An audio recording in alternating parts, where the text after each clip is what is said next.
ऋषि बोले, हे सूत जी, यह जो आपने मुक्ति कही है, इसमें क्या है और वहाँ कैसी अवस्था रहती है? कृपा कर वह सब सुनाइए। सूत जी कहने लगे, हे ऋषि, मुक्ति 4 प्रकार की होती है: सारूप्य, शालोक्य, सानिध्य और सायुज्य।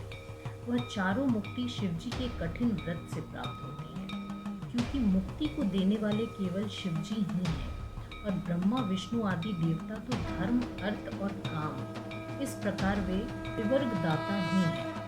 परंतु महादेव जी तो ज्ञान स्वरूप, अविनाशी, साक्षी, ज्ञान गम्य, स्वयं अद्वैत, केवल मुक्ति देने वाले तथा त्रिवर्ग धर्मादि के दाता हैं।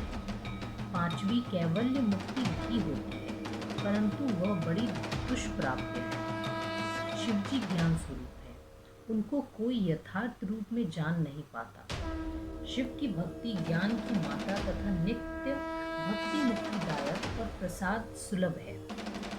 उसमें सत्य और प्रेम का अंकुर विद्यमान है। हे ध्वजो, वह भी सगुण और निर्गुण 2 प्रकार है। वही वैधि और स्वाभाविकी है, वही श्रेष्ठ और अधिक है, नैष्टिकी और अनैष्टिकी है। उसमें नैष्टिकी के 6 भेद हैं और अनैष्टिकी के 1 हैं। फिर यही दोनों श्रवणादि भेद से 9 अंग वाली कही गई है। जो भक्ति और ज्ञान को समान जानकर उसे धारण करता है, वह नित्य सुखी होता है। अतएव महेश्वर की भक्ति अवश्य करो, उसी से सब कुछ सिद्ध होगा। हे ऋषियों, आपने जो पूछा उसका मैंने उत्तर दिया, जिसे सुनकर मनुष्य सब पापों से मुक्त हो जाता है।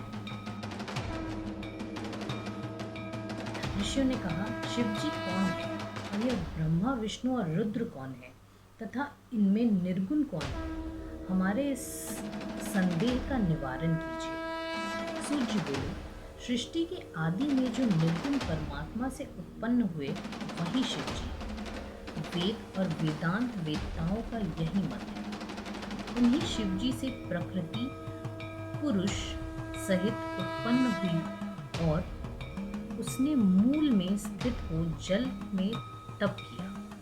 वही पंचकोशी हुई तथा जिसमें सबको काशी अत्यंत प्रिय हुई, जिसका जल सारे संसार में व्याप्त हो गया। यह जानकर विष्णु जी अपनी माया सहित उस जल में प्रवेश कर सो गए। उन्हीं का नाम हरि नारायण है। प्रकृति का नाम नारायणी प्रसिद्ध हुआ।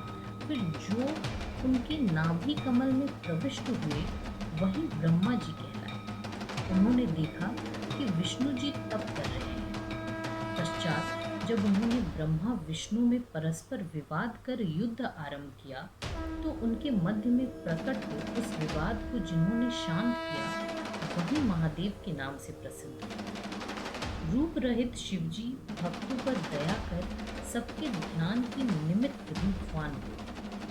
त्रिगुण रहित शिव जी में और सगुण रुद्र में कुछ भी भेद नहीं। पराक्रमी रुद्र सब प्रकार से शिव ही हैं। वे ब्रह्मा विष्णु के सहायक और भक्तों के कार्य करने वाले हैं। ब्रह्मा विष्णु आदि सभी रुद्र को भजते हैं, परंतु रुद्र किसी को नहीं भजते। ब्रह्मा से लेकर तृण पर्यंत सब कुछ जो दिखाई पड़ता है वह सब शिव रूप है। अनेक प्रकार की कल्पना करना मिथ्या है। मुख्यतः यह जानना चाहिए कि सृष्टि के आदि, मध्य और अंत सब में शिव जी ही विद्यमान है। वही शिव जी सबके अनुग्रह करता, उत्पन्न करता, पालन करता, विनाश करता, साक्षी तथा निर्गुण है। इस प्रकार विष्णु आदि संपूर्ण देवता कार्यभूत है, परंतु शिव जी स्वयं कार्य और कारण रूप है। उनका कारण कोई नहीं। यही श्रेष्ठ शिव ज्ञान है। इसे ज्ञानी ही जानते हैं, अन्य नहीं। ऋषियों ने कहा, अब उस एक ज्ञान को ही कहिए जिसे कि जानकर शिव रूप की प्राप्ति हो। शिव जी कैसे सब कुछ है और समस्त वस्तु शिव स्वरूप कैसे हो। व्यास जी कहते हैं कि यह सुनकर श्रेष्ठ पौराणिक सूत जी शिव जी के चरणों का स्मरण करते हुए मुनियों से यह कहने लगे। सूत जी बोले, हे ऋषियों, यह शिव जी का परम गोप्य ज्ञान जैसा मैंने सुना है वैसा आप लोगों से वर्णन करता हूं। ध्यान से सुनो। सौनक, नारद, स्वामी कार्तिकेय तथा व्यास जी और कपिल देव जी के समुदाय में उन्होंने सब शास्त्रों में निश्चय करके यही कहा कि यह सारा जगत शिवमय है। वे संसार को रच कर भी इसमें लिप्त नहीं होते। इससे वे निर्लिप्त हैं और ज्ञान स्वरूप वाले हैं। वे साक्षात शिव सर्वव्यापी होने से सबको व्याप्त कर सब जीवों में स्थित है। वही चेतन अचेतन के स्वामी और साक्षात कल्याण करता है। ऐसा जानकर ही तथा उनके दर्शन के निमित्त उपाय करके वेदांत उनके दर्शन का फल पाता है। जैसे अग्नि प्रत्येक काष्ठ में व्याप्त है और जो उसको घिसता है निसंदेह अग्नि को देख लेता है, वैसे ही विद्वान मनुष्य भक्ति आदि साधनों से अवश्य ही शिव को देख लेता है। जैसे समुद्र, मृत्तिका और स्वर्ण उपाधि भेद से अनेक भाव को प्राप्त होते हैं, वैसे ही शिवजी भी उपाधि भेद से अनेक भाव को प्राप्त होते हैं। कार्य कारण में कुछ भी भेद नहीं है, केवल बुद्धि की भ्रांति से अंतर दिखता है। जैसे बीज से वृक्ष अनेकता को प्राप्त होता है और अंत में बीज ही शेष रहता है, उसका वृक्ष नष्ट हो जाता है, वैसे ही ज्ञानी जीव बीज है। विकृति प्रकृति को वृक्ष माना गया है, ज्ञानी उसकी निवृत्ति है। जैसे मनुष्यों को एक सूर्य के जल आदि में अनेक सूर्य दिखाई पड़ते हैं, वैसे ही वह शिव एक ही है जो भ्रांति से अनेक भासते हैं। जीव अहंकार युक्त है, शिव स्वयं अहंकार से मुक्त है। जीव तुच्छ तथा कर्मों को भोगने वाला है, शंकर महान और निर्लिप्त है। जब जीव अहंकार से छूटकर निर्मल एवं बुद्धिमान हो जाता है, तब शिव के प्रसाद से शिव भाव को प्राप्त होता है। शिव ने अपने ज्योतिर्लिंग के समक्ष विष्णु और ब्रह्मा को यह ज्ञान दिया और ब्रह्मा ने सनकादिकों को दिया।